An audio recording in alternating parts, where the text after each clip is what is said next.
సంక్షేమ సంఘం జిల్లా శాఖ అధ్యక్షుడు కూడా సుధాకర్ గారు కూడా అన్ని కుల సంఘాలు సమావేశం ఏర్పాటు చేయడం కూడా ప్రణాళిక సిద్ధం చేశారు.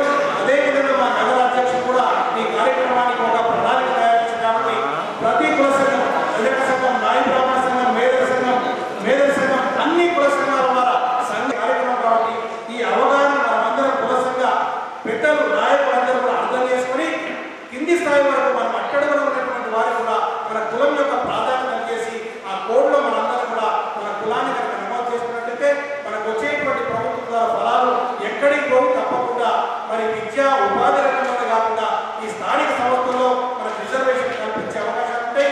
కాబట్టి వార్డు మెంబర్లుగా, పంచాయతీ మెంబర్లుగా, సర్పంచులుగా, జెడ్పీటీసీలుగా, ఎంపీటీసీలుగా, కౌన్సిలర్లుగా, ఎమ్మెల్యేలుగా, ఎంపీలుగా అనేక అవకాశాలు దొరికే అవకాశం ఉంది. కాబట్టి ఇటువంటి సువర్ణ అవకాశం మనకు చేజిక్కింది.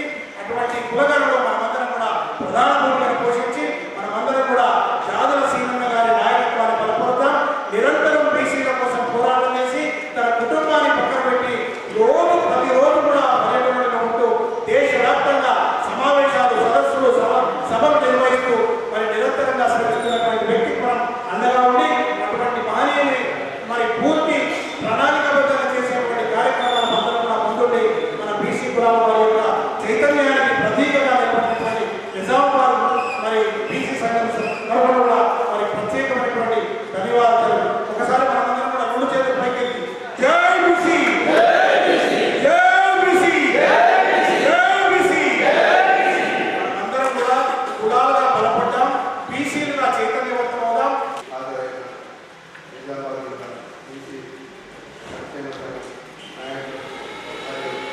సమావేశానికి ముఖ్య అతిథిగా హాజరైన మన బీసీల టైగర్ జాదవ్ గారికి మరియు మన తెలంగాణ బీసీ సంక్షేమ సంఘం రాష్ట్ర కార్యవర్గ అధ్యక్షుడు కుంటజల శ్రీనివాస్ గారికి మరియు మిగతా బీసీ సంఘ నాయకులకు, ప్రతినిధులకు అందరికీ తెలంగాణ బీసీ ఉద్యోగుల సంఘం తరఫున ప్రత్యేకంగా ధన్యవాదాలు తెలియజేస్తున్నాను.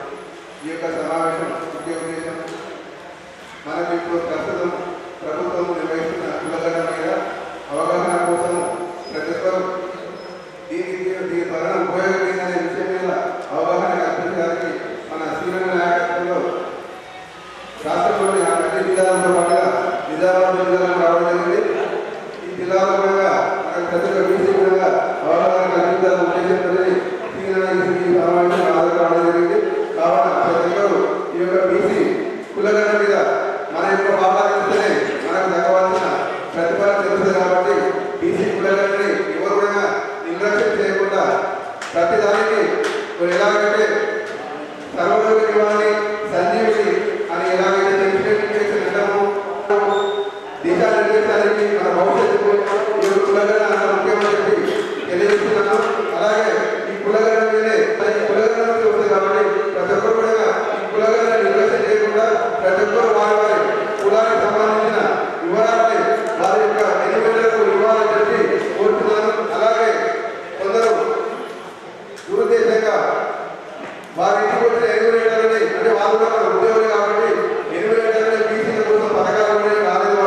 వాళ్ళు వారి ఎక్కడ తీసుకోవడానికి వచ్చారు కాబట్టి వారిని ప్రభుత్వ పథకాలపై వారిని నిలదీయకుండా మన యొక్క సమాచారం వరకించి మన యొక్క గణని వాళ్ళకు సంతృప్తి పడే విధంగా చేశారని, అలాగే ఈ లెక్క వల్లనే ప్రభుత్వ ఉద్యోగాలు కూడా మనకు రిజర్వేషన్ పెరిగే అవకాశం ఉంటుంది. ఇలాంటి క్రిమినల్ విషయంలో కానీ ఈడబ్ల్యూఎస్ విషయంలో కూడా మన లెక్క ఎక్కువనే మనకు వచ్చే వాళ్ళు కూడా లెక్క ఎక్కువని చెప్పి మనం కులగణని నిర్లక్ష్యం చేస్తే కేవలం గేమ్లో ఆటగాళ్ళు మాత్రమే మారుతారు. మన కులగణన సరిగ్గా నేర్చుకుంటే కులగణన యొక్క విధానం ఎక్కువ వచ్చినందుకు ఆట యొక్క సూత్రమే మారిపోతుంది. కాబట్టి మనందరం కూడా ఈ కులగణన మీద ప్రత్యేక శ్రద్ధ వహించి ప్రతి ఒక్కరు కూడా కులగణకు సహకరించాలని పేరు పేరుగా కోరుకుంటూ ఈ తెలంగాణ బీసీ ఉద్యోగుల సంఘ తరఫున ధన్యవాదాలు.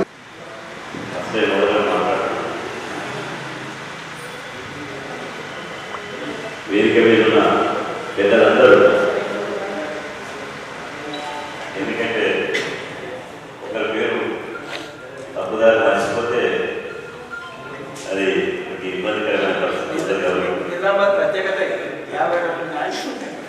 ఇందూరు బీసీ బిడ్డలందరికీ పేరు పేరున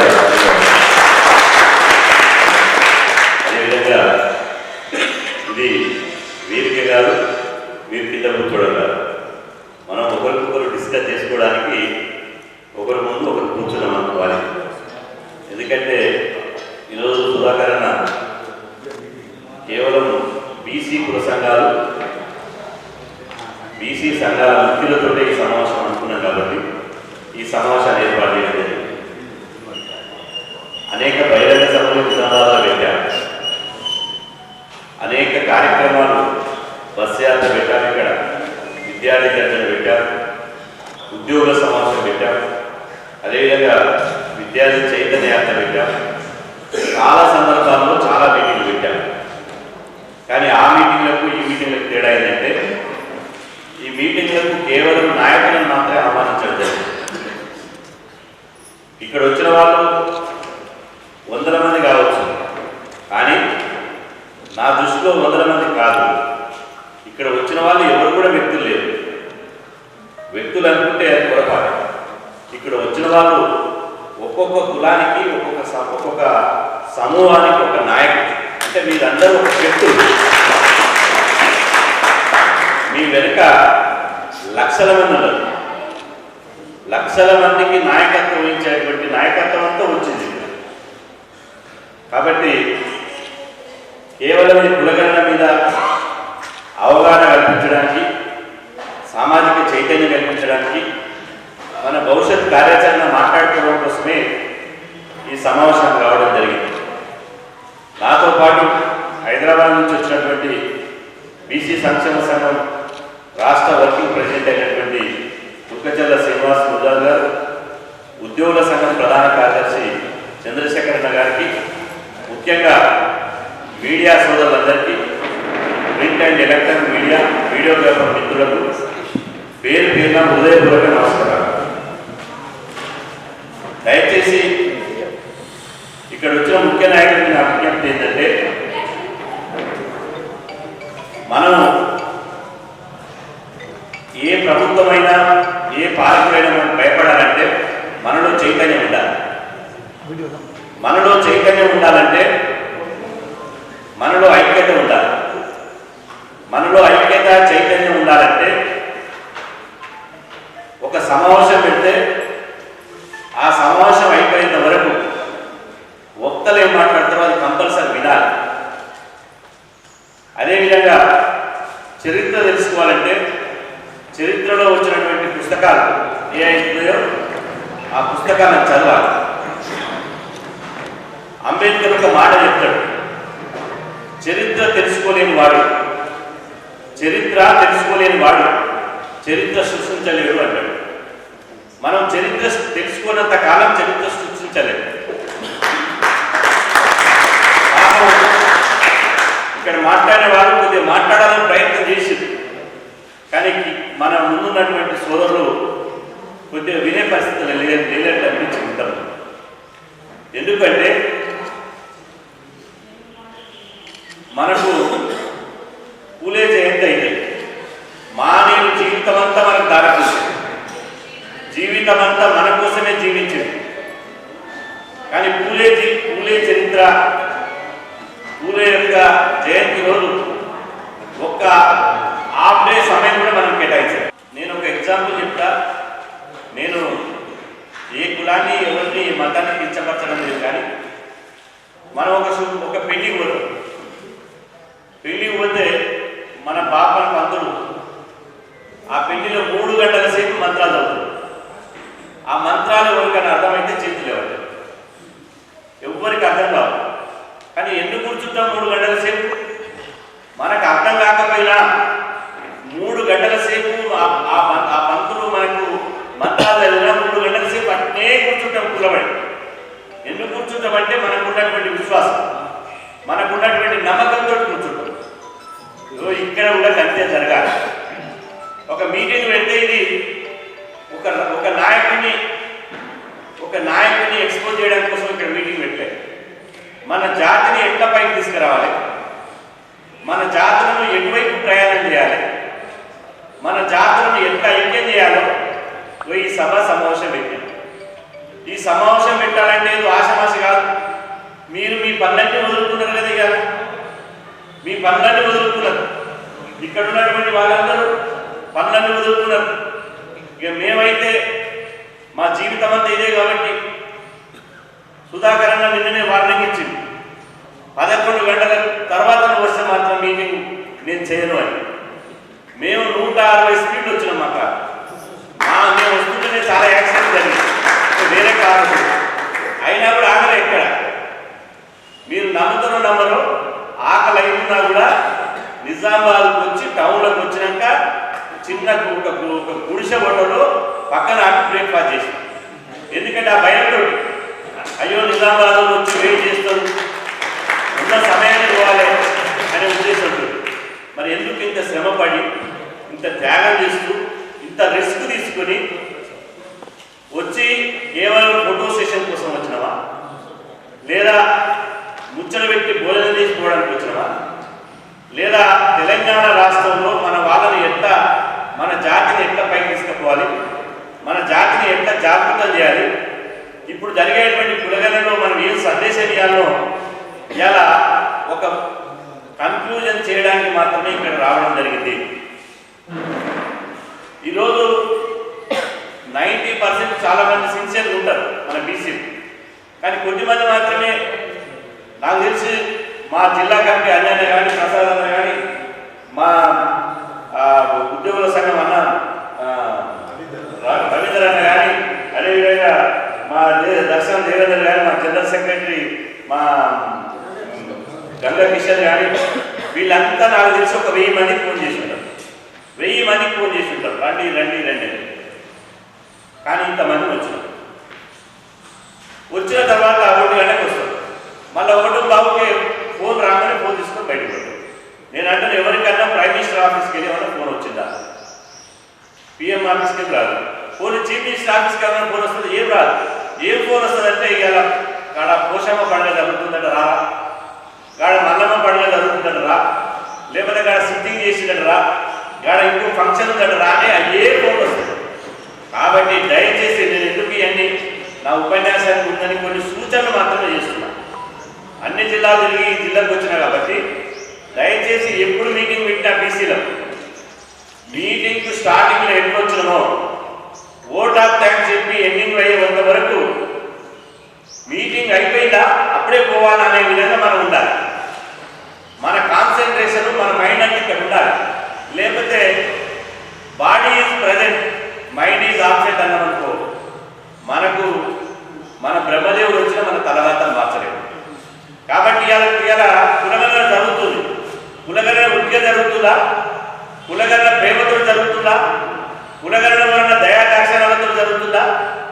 మీకు అందరూ తెలుసు, కులగణన జరగడం ఎవరికి ఇష్టం లేదు. కులగణన జరగడం ఎవరికి ఇష్టం లేదు. ఎందుకు ఇష్టం లేదు? ఎందుకు అంటే ఇవాళ పండుకున్న గుర్రాన్ని లేపెందుకు దండించుకోవాలి?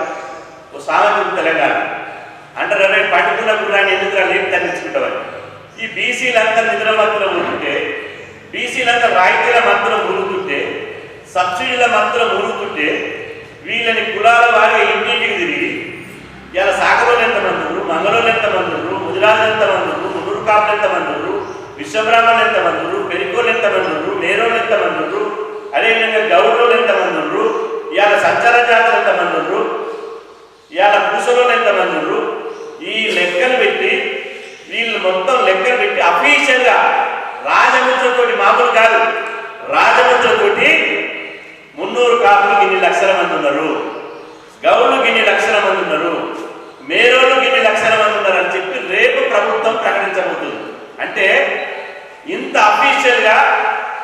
అఫీషియల్గా అనౌన్స్ చేసేటువంటి అవకాశం వస్తుందా నేను అడుగుతున్నాను. 1931లో కులాల వారిగా ఈ దేశంలో లెక్క తీశారు. మళ్ళీ తీయలే. ఎందుకు చేయలే అంటే వీళ్ళ జనాభా కనుక తెలిస్తే, వీళ్ళ కులాల లెక్కలు కనుక తీసి బయట పెడితే, అరే ఇంత శాతం ఉన్నోళ్ళం ఈ పిడికటి శాతం ఉన్నోళ్ళ కింద ఉంటామా? అరే 60% పైగా ఉన్న మనం ఈ 5% ఉన్న దగ్గర దేయి అంటామా? ఎన్ని రోజులు వినతి పత్రాలు తీసుకొని తిరగాలి? ఎన్ని రోజులు దండం దశకం పెట్టుకుంటా, శాలువలు కప్పుకుంటా అయ్యా బాధ్యతరా అని చెప్పి ఈ బానిసత్వంలో మనం మగ్గిపోవాలి. ఈ బానిసత్వాన్ని బద్దలు కొట్టి ఇవాళ బీసీలే రేపటి పాలకులు కావాలంటే బీసీ కులాల లెక్కలు తెలితే అప్పుడు మన కులాలంతా అగ్గిమండై ఒకరికొకరు చైతన్యమై, అవురా మేము ఇంత జనాభా పెట్టుకుని ఈ పిడికడి శాతం లేని దగ్గర ఇంటి చుట్టూ మేము తిరగాల, వాళ్ళ గవర్నమెంట్లకు ఫోన్ చేసుకుంటా, వాళ్ళ పిల్లలకు ఫోన్ చేసుకుంటా, అయ్యా అయ్యా అని చెప్పి వానికి ఊడిగా చేయాలా? నేను నా తాత ఊడిగా చేశాడు లెక్కలు తెలియకుండా, బీసీ కులాల లెక్కలు తెలియకుండా. నా తండ్రి ఊడిగా చేశాడు బీసీ కులాల లెక్కలు తెలియకుండా. ఇప్పుడు నేను లెక్కలు తెలుసుకుంటా, నేను పక్కా ముఖ్యమంత్రి పీఠ మీద కూర్చుంటా అని చెప్పి బీసీ కులాలు ఐకమత్యంతో ఒక దండు కట్టి దండోరం ముగిస్తాయి. దానికోసమే కులగన్న కావాలంటున్నారు. దానికోసం ఏదో రాత్రి నిర్ణయం తీసుకుంది కాదు, ఒక నెలలో సంవత్సరంలో నిర్ణయం తీసుకుంది కాదు. 3 దశాబ్దాలుగా కొట్లాడుతున్న కులగన్న జరగాలి, బీసీల లెక్కలు తేలాలి. మా వాటా అయ్యా దేయని ఆశించడం కాకుండా శాసించడం ద్వారా రాజ్యాంగబద్ధంగా చట్టబద్ధంగా మా హక్కులు రావాలి. మేము కూర్చున్న చోటే మా ఇంటి కాడ మా సింహాసనం మీద కాళ్ళ మీద కాలేసుకొని కూర్చున్న దగ్గర ఇవాళ పదవులు మా ఇంటికి చేరాలి తప్ప వానింటి చుట్టూ మేము తిరగమని. దానికి రావాలంటే మన రిజర్వేషన్లు మనకు రాజ్యాంగబద్ధంగా దక్కాలి. దానికోసమే కులగన్న జరగాలని చెప్పి 3 దశాబ్దాలుగా పోరాటం చేస్తే ఇవాళ చాలా మంది మనం చైతన్యమై గల్లీ గల్లీ తిరిగి ఊరూరు తిరిగి ఎక్కని మెట్లు లేవు, తొక్కని కడప లేదు, రాజకీయ పార్టీల చుట్టూ తిరిగినాం, ఎన్నో ప్రభుత్వాలకు విన్నవించినాం, ప్రభుత్వాల మీద యుద్ధం చేసినాం. అయినా కూడా మన ఓట్లు కావాలి కాబట్టి ఓట్ల కోసం కామారెడ్డి డిక్లరేషన్ పేరుతోటి మేము అధికారంలోకి వస్తే 6 నెలల్లో సమగ్ర కులగణన చేస్తాం. సమగ్ర కులగణన చేసిన తర్వాత 42% రిజర్వేషన్ ఇస్తామని చెప్పి ఇదే జిల్లాకు సంబంధించినటువంటి ఈ జిల్లాలో పుట్టి పెరిగినటువంటి ఒక బీసీ బిడ్డ పిసిసి అధ్యక్షుడు మహేష్ కుమార్ గౌడ్ గారు కామారెడ్డి డిక్లరేషన్ లో ఆయన పొందుపరిచి ఆయనే స్వయంగా చదివిన తర్వాత మీకు అందరూ తెలుసు. వచ్చిన తర్వాత రేవంత్ రెడ్డి గారి మీద మనం వెంటనే ఇలా జనవరి 11న పోయి ఢిల్లీలో కూర్చున్నా. రాహుల్ గాంధీ గారి దగ్గర ఢిల్లీలో కూర్చొని రాహుల్ గాంధీ గారితో 1:15 నిమిషాలు మీటింగ్ అయింది. ఆయన అన్నాడు, నేను దేశమంతా కులగణన చేస్తా, మీరు నమ్మండి. బీసీ సంఘాలను ఒక్కొక్క రాష్ట్రం నుంచి రాహుల్ గాంధీ గారు ఒకరు పిలిపించుకున్నాడు. తెలంగాణ రాష్ట్రం నుంచి నన్ను పిలిపించాడు. నేను పోయినా, అందరు మాట్లాడేటప్పుడు నాకు అవకాశం వచ్చింది. నేను చెప్పాను రాహుల్ గాంధీ గారికి స్పష్టంగా, అయ్యా మీరు కులగణన నరేంద్ర మోదీ గారు బీసీ ప్రధానమంత్రి ఉన్నప్పటికీ, ఆయన బీసీ కార్డును ఉపయోగించుకొని ప్రధానమంత్రి అయినప్పటికీ, కానీ ఇంటి దీపం అని ముద్దాడితే మూటి వెళ్ళినట్టు మా బీసీ బిడ్డే మా బీసీ కులాల లెక్కలు ఇస్తలేడు. కాబట్టి నువ్వు బీసీ కాకపోయినా బీసీ కులాల లెక్కలు ఇస్తాంటున్నావు, మీకు ధన్యవాదాలు, మీకు కృతజ్ఞతలు అని చెప్పిన. కానీ మిమ్మల్ని నమ్మాలంటే, కాంగ్రెస్ పార్టీని దేశంలో ప్రజలు నమ్మాలంటే ఫస్ట్ మీరు అధికారంలో ఉన్న రాష్ట్రాలలో కులగణన చేయండి. మీరు దేశం తర్వాత ఫస్ట్ మీ రాష్ట్రాలలో కులగణన చేస్తే అప్పుడు బీసీలు నమ్ముతారంటే అప్పుడు వెంటనే రాహుల్ గాంధీ గారు పిఎన్ ఇచ్చి ఇది నోట్ చేసుకోండి, ఇమీడియట్గా రేవంత్ రెడ్డి గారితో మాట్లాడాలని చెప్పడం జరిగింది. నేను రాహుల్ గాంధీ గారితో మీటింగ్లోకి వెళ్ళిన తర్వాత ఒక అర్ధగంటలోనే రాహుల్ గాంధీ ఆఫీస్ నుంచి ఇక్కడ హైదరాబాద్ వెళ్ళినావు, ఢిల్లీ పోయినావు, మామూలుకేమో చేసినావు, ఏదో మంత్రం వేసినావు, ఊదుకో వేసినావు, మా ఊరిని ఢిల్లీకి వెళ్ళి ఫోన్ వచ్చింది, ఇక్కడ పైలు కదులుతున్నాయి, కుర్చీలు కదులుతున్నాయి. ఏమైంది అంటే కులగణన మీద వెంటనే మీరు యాక్షన్ ప్లాన్ రూపొందించాలని చెప్పి రాహుల్ గాంధీ గారి సందేశం వచ్చిందని వెంటనే జనవరి 13 నాడు మనం సంక్రాంతి పండుగకు ముందు రోజు ఒకరోజు ఢిల్లీలో కలిసినాం. తెల్లారి మళ్ళీ వచ్చి ఇక్కడ రేవంత్ రెడ్డి గారు కలిసినాం. ఆయన అన్నాడు, శ్రీనివాయ్ ఖచ్చితంగా మాకు రాహుల్ గాంధీ గారు కూడా సందేశం ఇచ్చారు, మేము కులగణన చేస్తామని చెప్పారు. వెంటనే క్యాబినెట్ తీర్మానం చేశారు. ఫిబ్రవరిలో అసెంబ్లీ సమావేశాలు అయితే అసెంబ్లీలో తీర్మానం చేశారు. మార్చిలో జీవో నెంబర్ 26 చేశారు. మార్చిలో పార్లమెంట్ ఎన్నికల నోటిఫికేషన్ వచ్చింది. ఆ తర్వాత మళ్ళీ 3 నెలలు పట్టింది పార్లమెంట్ ఎన్నికలు అయిపోయినాక. పార్లమెంట్ ఎన్నికలు అయిపోయినాక మేము ఒప్పుకున్నామా? ఆ రోజు చెలో ఇందిరా పార్క్ పెట్టాం, కలెక్టరేట్లో ముట్టడం పెట్టాం, అఖిలపక్ష సమావేశాలను పెట్టాం, బీసీ విద్యావంతుల వేదిక, బీసీ ఇంటలెక్చువల్స్ మీటింగ్ పెట్టాం. ఎప్పటికప్పుడు నిప్పుల కొలిమిలాగా. మీకు తెలుసు, కొలిమిలో ఎప్పుడు బొగ్గులు వేస్తుంటేనే అది మండుతుంటుంది. బొగ్గులు వేయకుండా నువ్వు కొలిమిని సప్లై చేసామనుకో అది కాని పూజ అయిపోతుంది. ఆ నిప్పుల కొలిమిలో బొగ్గులు వేసుకుంటా మంట పెట్టిన తర్వాత కాంగ్రెస్లో ఉన్నటువంటి అగ్రకులాల నాయకులు కూడా కులగణన చేయొద్దు, అవునే మేము కామారెడ్డి డిక్లరేషన్ ఇచ్చిన కదండి మస్తు ఇస్తామా, కామారెడ్డి డిక్లరేషన్ ఎలక్షన్ కోడ్లో ఇంతలా బుక్లెట్ ఇచ్చిన అన్నీ చేస్తాం అన్నాడు ఒక అగ్రకుల నాయకుడు. ఏం చేయాలంటే దీన్ని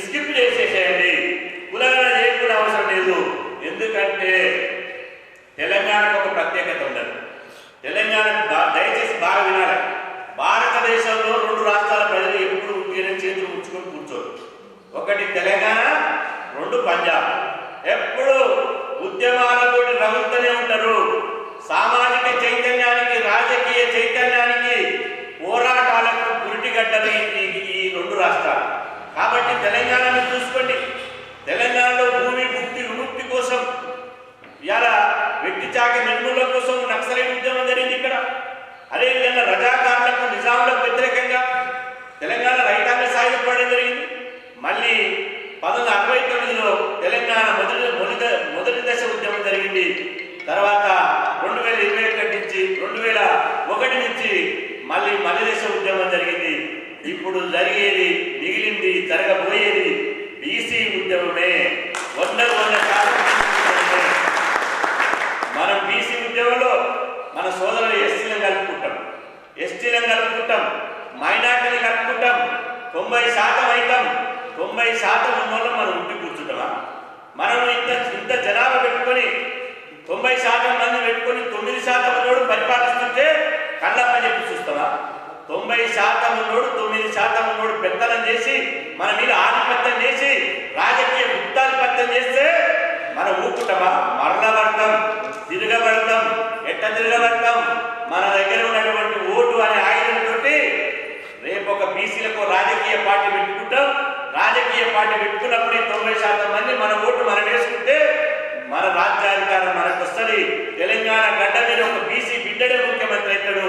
అదేవిధంగా 60 మంది బీసీ ఎమ్మెల్యేలు అవుతారు, 9 మంది పార్లమెంట్ సభ్యులు అవుతారు, 9 మంది మంత్రులు అవుతారు అని చెప్పి సందర్భంగా తెలియజేస్తున్నా. అందుకోసమే కులగణన జరగాలని పట్టుబట్టినామనే విషయాన్ని అర్థం చేసుకోవాలి. ఆ తర్వాత రేవంత్ రెడ్డి గారు కూడా సచివాలయంలో మీటింగ్ పెట్టి అప్పటిదాకా కులగణన అన్నాయ గ్రామ పంచాయతీ ఎన్నికలు నిర్వహించండి అన్నాడు. మేము ఊరుకుంటామా? ఇట్లా లాభం లేదు. ప్రభుత్వాన్ని అష్టదిగ్బంధం చేయాలి, ఊపిరి మెసరకుండా చేయాలి. మన హక్కుల కోసం కులగణన 100% జరిగి తీరాలని చెప్పి రిటైర్డ్ ఐఏఎస్, రిటైర్డ్ జడ్జీలు, మేధావులు, ప్రొఫెసర్లతో రోజు ఉత్తరం రాపించిన ఢిల్లీకి రాహుల్ గాంధీ. రోజు రాహుల్ గాంధీ చెవులు పడుతూనే ఉంటుంది, తెలంగాణలో కులగణన అక్కడ జరుగుతూనే ఉంటుంది. మళ్ళీ మనం ఇక్కడి నుంచి పోయి ఏఐసిసి ఆఫీస్ ముట్టడించిన ఢిల్లీలో 45 నిమిషాల సేపు కాంగ్రెస్ వాళ్ళని లోపల బయట కొనియలే, బయట లోపల కొనియలే. అట్లా ఏఐసిసి ఆఫీస్ ముట్టడించాం, కలెక్టరేట్ ముట్టడించినాం. చివరికి గల్లీ పోరాటాలు చేసినాం, ఢిల్లీ పోరాటాలు చేసినాం. ఇంకొక పోరాటం ఉంది. ఏం పోరాటం అది? న్యాయ పోరాటం. ఇట్లా అయితేనాడు, అట్లా అయితేనాడు, ఇదే నడుస్తుంది. కానీ న్యాయ పోరాటం చేసి ఈ కాంగ్రెస్ శివుడు ఉండాలని చెప్పి అప్పుడు హైకోర్టులో కేసు వేసినాం. జాదుల శ్రీనివాస్ గౌడ్ అనే వ్యక్తి పేరు మీద ఇవాళ హైకోర్టులో కేసు వేసి ఏం చెప్పినాం? ట్రిపుల్ టెస్ట్ చేయకుండా ఇవాళ గ్రామ పంచాయతీ ఎన్నికలకు వెళ్తుంది ప్రభుత్వం, దీన్ని నిలువరించండి. ట్రిపుల్ టెస్ట్ చేయాలంటే ఇవాళ 1 నెల రోజులు మన ఆర్గ్యుమెంట్ తోటి అక్కడ ప్రభుత్వం నుంచి పెద్దోళ్ళు వస్తే మన నుంచి మన న్యాయవాదులు రూపాయి తీసుకోకుండా కాగితాల ఖర్చులను తీసుకొని ఓట్ల కొట్లాడి హైకోర్టు ఒకటే తీర్పిచ్చింది. చీఫ్ జస్టిస్ బెంచ్ ఏమని? ట్రిపుల్ టెస్ట్ చేసిన తర్వాతనే ఎన్నికలకు వెళ్ళాలి అని. ట్రిపుల్ టెస్ట్ అంటే ఏంటి? దయచేసి కుల సంఘాల పెద్దలు ఎవరు చెప్తున్నా, ట్రిపుల్ టెస్ట్ అంటే ఏంటంటే బీసీలకు, ఎస్సీ ఎస్టీలకు రాజ్యాంగబద్ధంగా రిజర్వేషన్ ఆటోమేటిక్ వాళ్ళ జనాభా ప్రకారం వస్తాయి. బీసీలకు ఎప్పటికప్పుడు ఎప్పుడు ఎన్నికలు జరిగినా బీసీ కులాల లెక్క తీసి ఎంత శాతం ఉందో అంత శాతం నిర్ధారణ చేసి రిజర్వేషన్ పెట్టాలి. అంటే ట్రిపుల్ టెస్ట్ అంటే ఫస్ట్ టెస్ట్ డెడికేటెడ్ కమిషన్ ఏర్పాటు చేయాలి. రెండో టెస్టు ఆ డెడికేటెడ్ కమిషన్ ద్వారా కులాల లెక్క తీయాలి.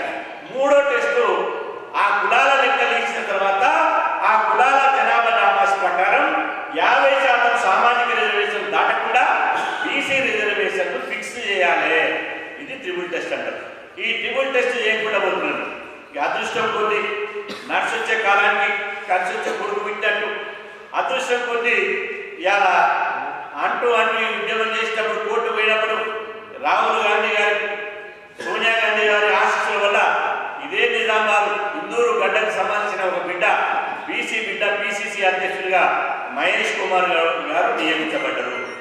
మహేష్ అన్న నియమించబడిన తర్వాత మొదటిసారి అడిగినాం, అన్న సంతోషం, రాహుల్ గాంధీ గారు ఒక బీసీ బిడ్డను పిసిసి అధ్యక్షుడిగా చేసి, ఎందుకంటే గతంలో పిసిసి అధ్యక్షుడిగా స్వర్గీయ డి శ్రీనివాస్ గారు ఒక బీసీ బిడ్డ పిసిసి పీఠం చేపట్టారు. అదే సాంప్రదాయం అదే ఇందూరు గడ్డ నిలికెళ్ళి మరొక బీసీ బిడ్డను అదే ఇందిరమ్మ కుటుంబం నేను పిసిసి అధ్యక్షులు చేశారు. ధన్యవాదాలు అధిష్టానానికి మీకు అని చెప్పి నేను స్వయంగా కలిసి మహేష్ అన్నటువంటి ధన్యవాదాలు కృతజ్ఞతలు అభినందనలు చెప్పడం జరిగింది. అదే సమయంలో ఒకటి అడిగిన అన్న, మీ ప్రభుత్వం కులగన చేయకుండా స్కిప్ చేసుకోవాలని చూస్తుంది, కానీ బీసీ బిడ్డగా నీ పవర్ను ఎక్సర్సైజ్ చేయి. రాహుల్ గాంధీ వదిలిన భారాన్ని నేనన్నాడు. మేము బీసీ సంఘాల మీటింగ్ పెడితే ఈ రాహుల్ గాంధీ వదిలిన భారమే రేపు రాష్ట్రమంతా కులగన చేయించాలి, ఈ బాధ్యత మీ భుజాల మీద వేసుకోండి అని చెప్పి ఇలా మహేష్ అన్న గారిని నేను చెప్పడం జరిగింది.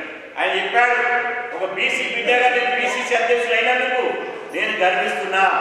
రోజు నన్ను అభినందనలు చెప్పడానికి హైదరాబాద్కి వస్తున్నటువంటి వాళ్ళలో నేను చెప్తున్నా సీన్భాయ్, ఇవాళ 100 మంది వస్తే 90 మంది అలా ఎస్సీ ఎస్టీ బీసీలే వస్తున్నారు. ఎందుకు వస్తున్నారు?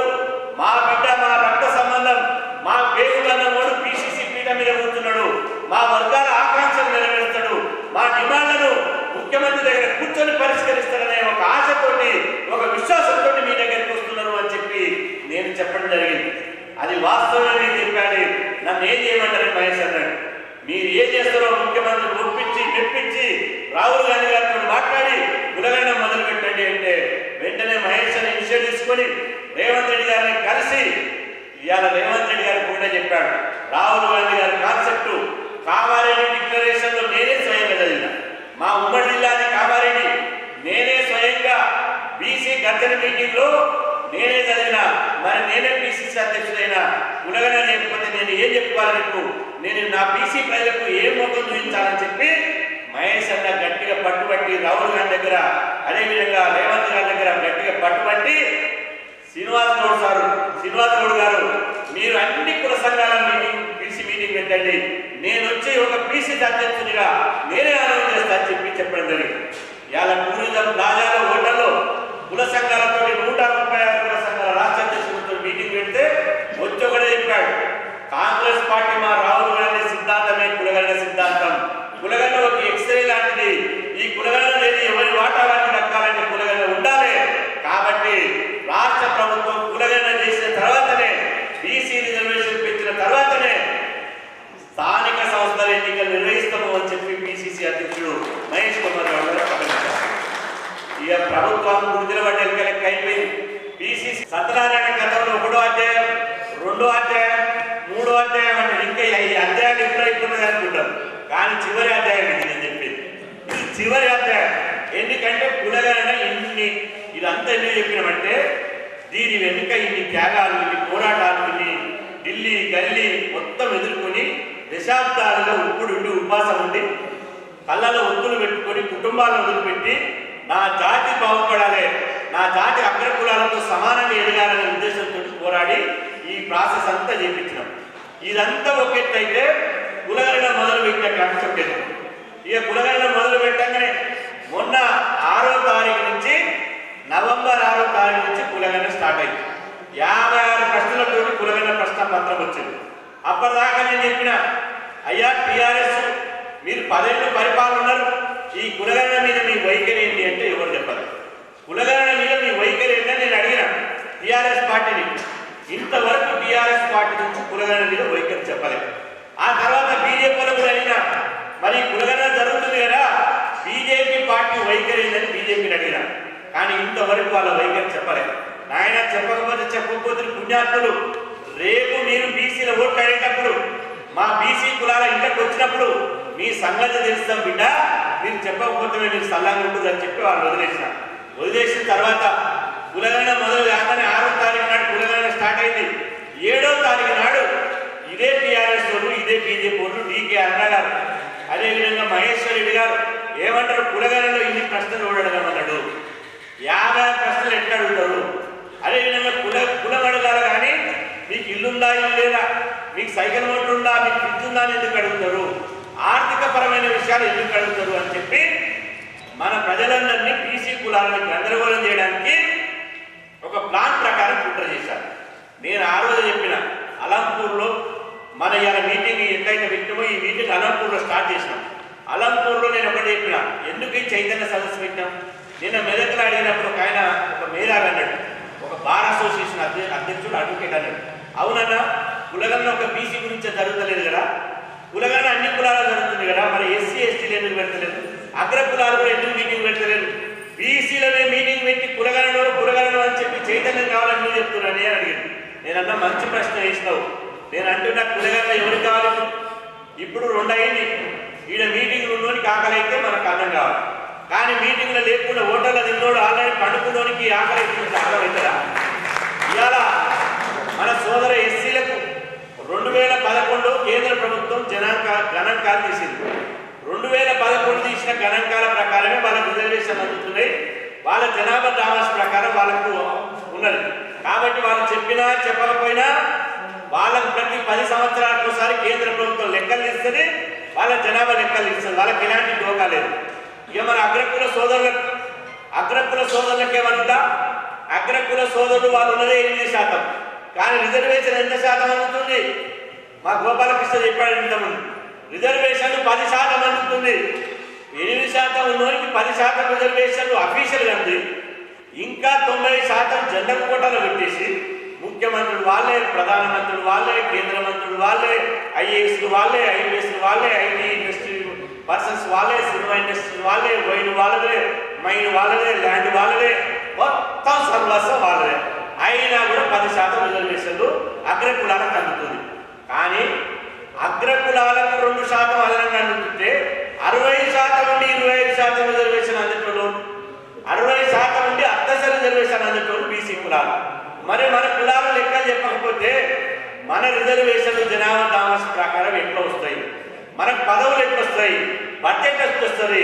కాబట్టి ఈ ఆకలైనోడు ఇవాళ బీసీ కులాల అస్తిత్వం, బీసీ కులాల లెక్కలు తేలాలంటే ఇవాళ ఈ గణాంకాలు జరిగేటువంటి రాష్ట్రంలో జరిగేటువంటి కులగణన కేవలం ఇది బీసీల కోసమే అని చెప్పి సందర్భంగా తెలియజేస్తున్నాను. ఇంతకుముందు చెప్పినట్టు మీకు ఆర్థిక పరమైన విషయాలు ఎందుకు అడుగుతారు 56 ప్రశ్నలు. నేను ఇక్కడ 1000 పేజీలు ఉన్న కుల సంఘాల అధ్యక్షుడు నేను విజ్ఞప్తి చేస్తున్నా, ముందున్న వాళ్ళకి విజ్ఞప్తి చేస్తున్నా. మన ఇంటికి వచ్చే ఎన్యూమరేటర్ మన ఇంటి ముందర వస్తే మంచిలు ఇస్తే తాగుతాడు, పుణ్యం కలిగి ఛాయ్ ఇస్తే ఛాయ్ తాగుతాడు.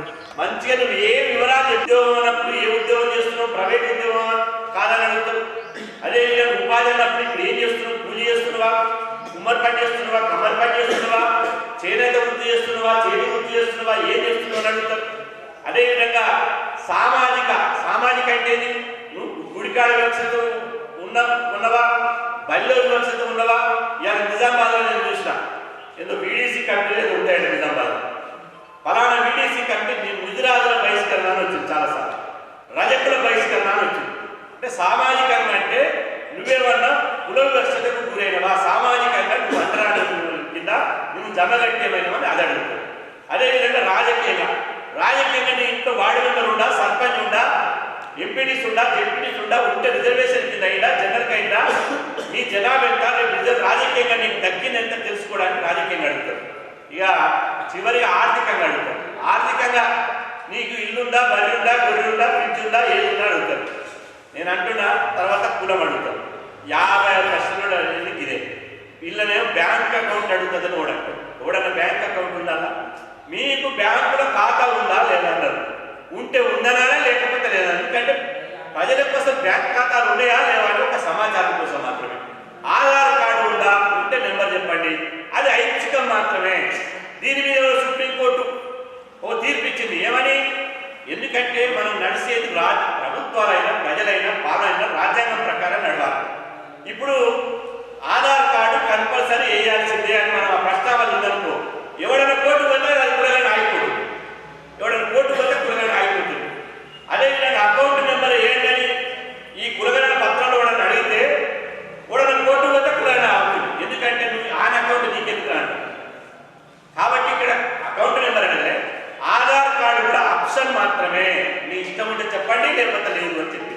చాలా మంది మనకి 100 ఎకరాల భూములు ఉన్నట్టు, గనులు గండు బంగారాలు ఉన్నట్టు, బ్యాంక్ అకౌంట్లో నల్ల డబ్బంతా మురుగుతున్నట్టు మన బీసీలే ఏంటన్నా మన బ్యాంక్ అకౌంట్ ఎందుకు అడుగుతారన్నా.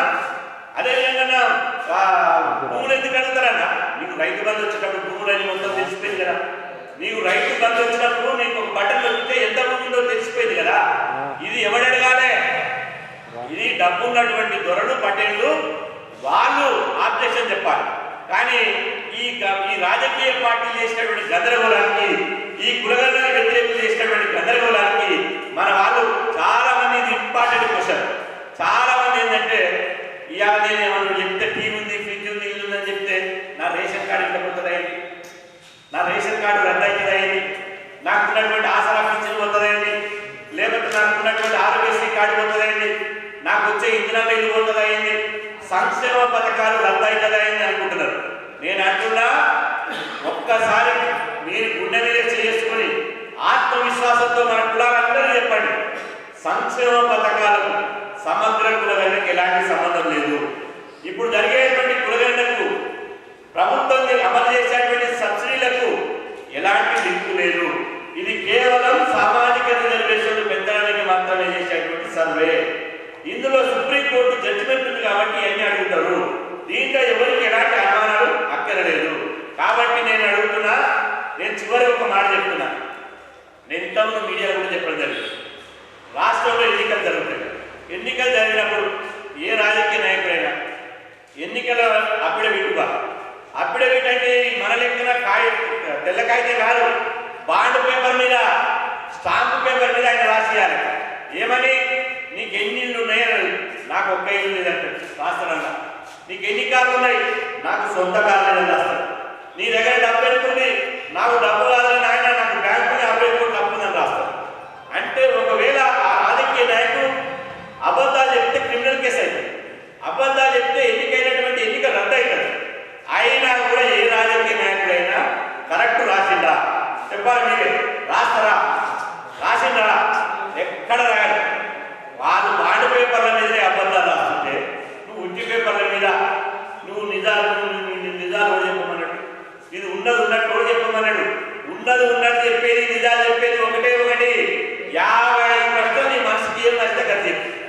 50 ప్రశ్నలు నీ మనసుకి ఏది నచ్చితే కదా చెప్పండి. నీకు ఏం దోస్తే కదా చెప్పండి. కానీ 56వ ప్రశ్న, నువ్వు ఏ జాతిలో పుట్టినవో, ఏ కులంలో పుట్టినవో, నీ గోత్రమేనో, నువ్వు పుట్టిన కులం పేరు చెప్పండి. ఆ కులం పేరు చెప్తే నీ కులమే రేపటి నీ కులమే నీకు రక్ష, నీ కులమే నీ అస్తిత్వం, నీ కులమే నీకు రేపటి రాజకీయ అధికారం తెచ్చిపెడుతుంది అని చెప్పి సందర్భం గుర్తు చేస్తున్నా. ఇవాళ కులాల లెక్కలు రాగానే మళ్ళీ మనం ముడుచుకొని కూర్చుంటామా? కొంతమంది అవలగాలు అక్కడొక్కడొక్కడొక్కడు జరిగింది రాష్ట్రంలో. కులగణన నేను పోరాటం చేస్తుంటే వాళ్ళు కూడా మా ఇంట్లో వచ్చి కులగణన అన్నారు. కులగణన మనం అంటుంటే వాడు కులగణన మీద చైతన్యం ఎందుకు అంటే, కింది స్థాయిలో నీ కులాలలో చైతన్యం లేకపోతే మనం కనుక మేము కనుక అలంపూర్ నుంచి ఆదిలాబాద్ వరకు అన్ని జిల్లాల్లో మీటింగ్ పెట్టకపోతే బీసీలలోనే తిరుగుబాటు వస్తుంది. ఎందుకంటే అగ్రకుల నాయకులు కుట్ర చేసి ఒక ప్రాపగండం, ఒక అపోవాలు, ఒక గందరగోళం సృష్టించాలని చూస్తుంది. ఏంటని?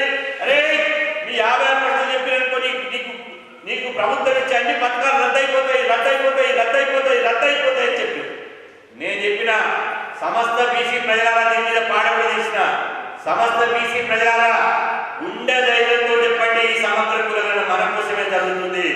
ఎవరు అధైర్యపడద్దు, ఎవరికి ఇలాంటి హాని లేదు. సంక్షేమ పథకాలకు సమగ్ర కులగణనకి ఎలాంటి లింకు లేదు, సంబంధం లేదు. 50 ప్రశ్నల్లో ఏదైనా చెప్పండి, 56వ ప్రశ్న మాత్రం ఖచ్చితంగా మీకు పుట్టిన కులాన్ని చెప్పండి అని చెప్తే మన బీసీలంతా మన వాయిస్ విని మీటింగ్లలో కుల సంఘాలంతా చైతన్యమై అందరూ ఇవాళ ఏకమై కులాలను కాలేజీ గర్వంగా చెప్తున్నారు. ఇవాళ కొంతమంది అక్కడక్కడ చెప్పాలి, నువ్వు పేదోడు అయితే నిన్ను డెవలప్ చేయడానికి చర్యలు తీసుకుంటారు, నువ్వు గుడిసుంటే ఇల్లు కట్టేయడానికి చూస్తారు, నీకు ఏది అడిగితే సమాచారం చెప్పాలి. కానీ చాలా మంది రాష్ట్రంలో పెద్ద దొరలు, పెద్ద కులపోలు అనుకుంటూ ఏం చేస్తుంది తెలుసా? బాధ్యత లేకుండా వ్యవహరిస్తున్నారో వాళ్ళని తక్షణమే అరెస్ట్ చేయాలని చెప్పి డిమాండ్ చేశారు. వాళ్ళకి దేశంలో ఉండడానికి అర్హత లేదు. నీ సమాధానం ఒక ప్రభుత్వం ప్రస్తావన రాజ్యాంగబద్ధంగా చట్టబద్ధంగా కోర్టుల అనుమతితోటి సర్వే చేస్తుంటే ఆ సర్వేకు జవాబు ఎందుకు చెప్పరు అని అడుగుతున్నా. ఆ సర్వేలో ఎందుకు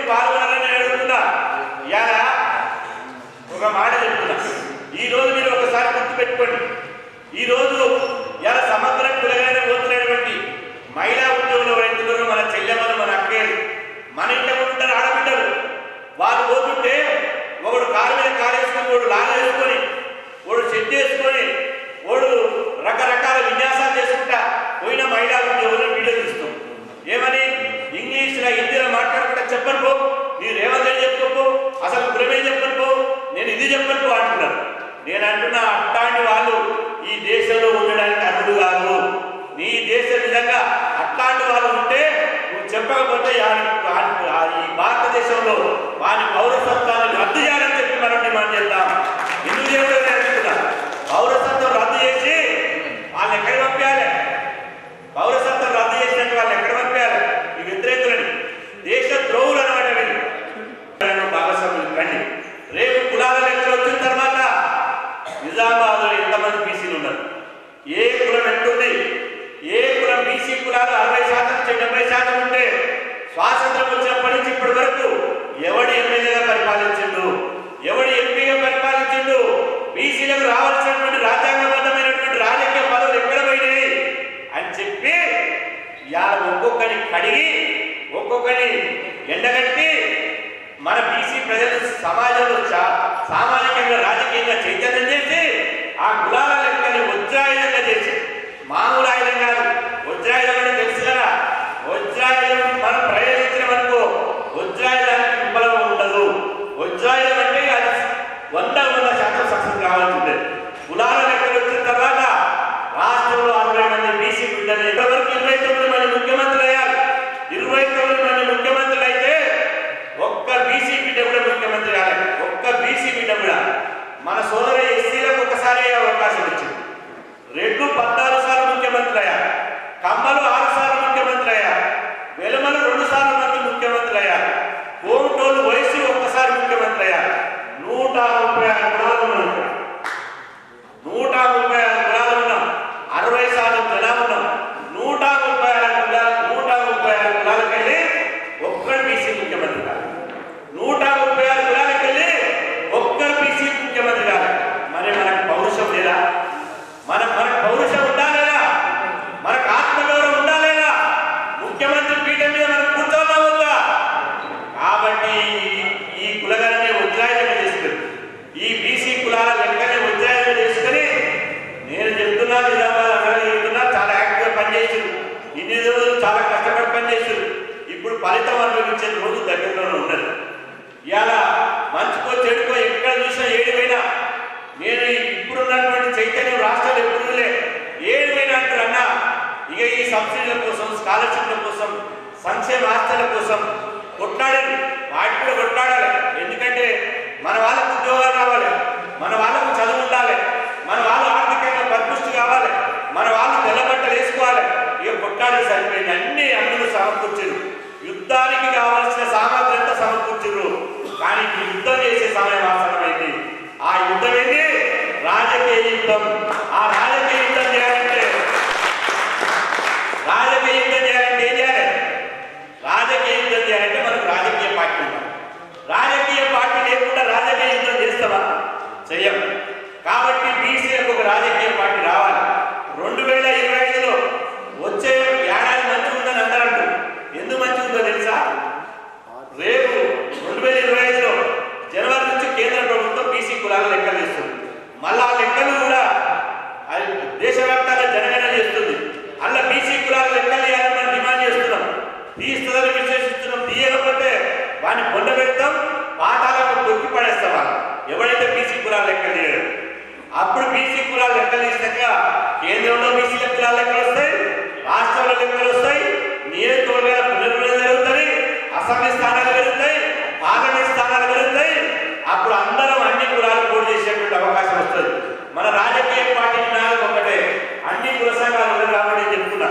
చాలా మంది ఇప్పుడు నేను మైక్ ఇస్తే చాలా మంది ఏం చెప్తారు తెలుసా? నాకు తెలుసు. నేను 25-26 ఏళ్ళుగా బీసీ ఉద్యోగులు ఉన్నా. ఏం చెప్తారంటే, అన్నా మేము ఇంత శాతం ఉన్నాం, 2 లక్షల మంది ఉన్నాం, మేము ఇంతవరకు అసెంబ్లీకి పోలేదు.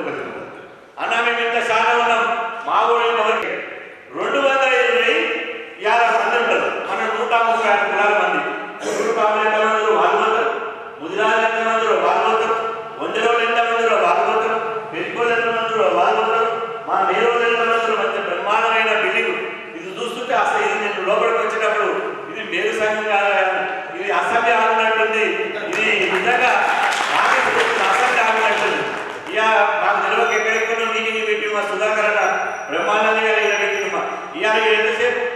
బయట మీటింగ్ పెట్టేవారు.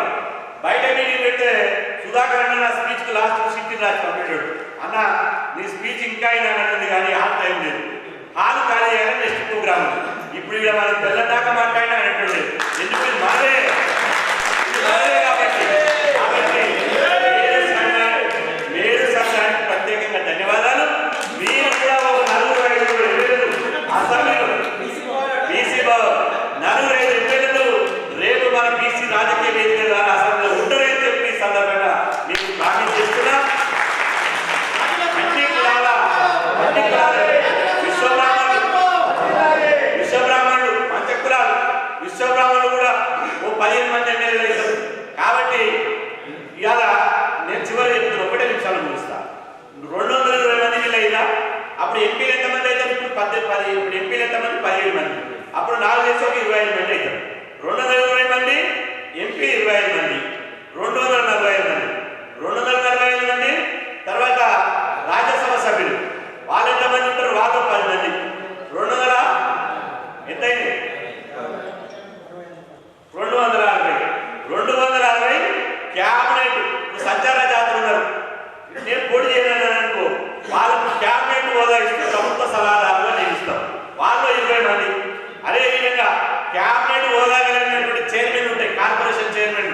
ఇప్పుడు ఆర్టీసీ చైర్మన్ ఉంది, ఎమ్మెల్యే అయిన వాళ్ళకి ఆర్టీసీ చైర్మన్ ఇస్తారు.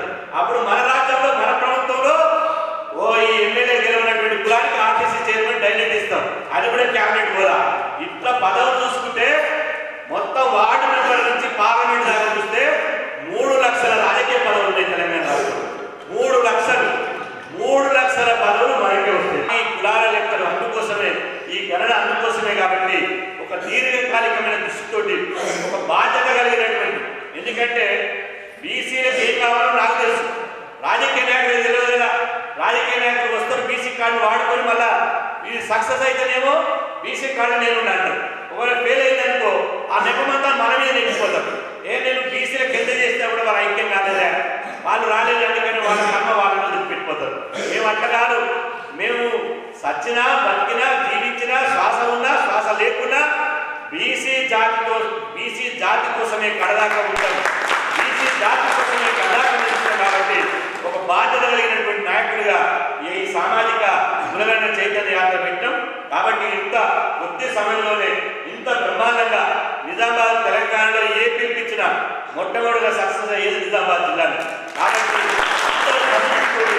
మా మహిళా అక్క శ్రీలతక్క గారు అందరూ సమిష్టిగా, ఈ మా శంకరన్న గారు సమిష్టిగా చేసి ఈ మీటింగ్ని విజయవంతం చేసినటువంటి మీ అందరికీ, ఇక్కడ వచ్చినటువంటి నా రక్త సంబంధికులందరికీ పేరు పేరున ప్రత్యేకంగా ధన్యవాదాలు తెలుపుతున్నాను.